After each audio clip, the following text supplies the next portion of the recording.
এখন বাজে বিকেল 5টা। আর শুয়ে একটু গড়াগড়ি খাচ্ছিলাম, কিন্তু ভালো লাগছে না, ঘুমও আসছে না। শুয়ে মানে দুপুরবেলা খেয়ে দিয়ে আমি একটু গড়াগড়ি খাই ঠিকই, কিন্তু ঘুম আসে না, ঘুমাই না।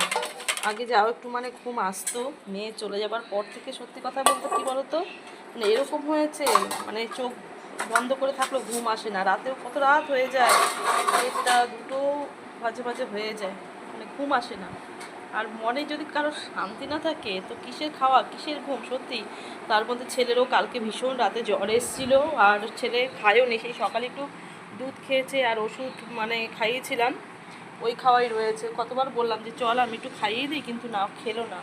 আর মনটাও না মানে ভালো লাগছে না, জানো তো, মানে এরকম মানে লাগছে, মানে কিছু মানে করতেও পারছি না, কিছু বলতেও পারছি না।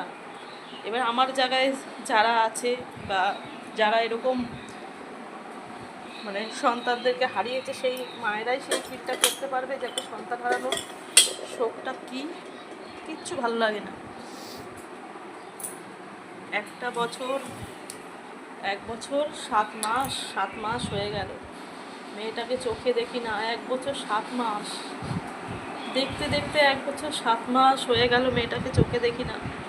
মানে অনেকে হয়তো ভাববে যে আমি মাঝে মাঝে হয়তো রিলসের যে গান দিয়ে আমি ভিডিওগুলো ছাড়ি, হয়তো ভাববে যে এমনি ছাড়ছি, সবাই তো সেটা জানে না।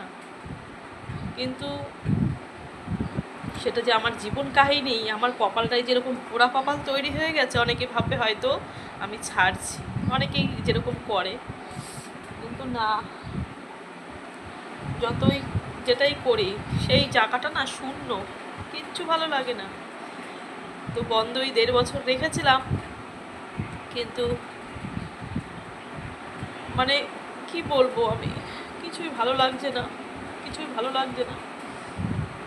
মানে সেই জায়গা কি কোনোদিনও আর পূরণ হবে না, মেয়েটাকে আর কোনোদিন চোখেও দেখতে পাবো না।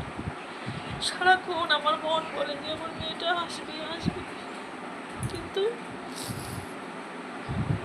মেয়েকে আর দেখতেও পাই না, মেয়ের আওয়াজও পাই না, কিছুই না। জানি না কেন ভগবান এত বড় শাস্তি দিল আমাকে, কেন দিল এত বড় শাস্তি।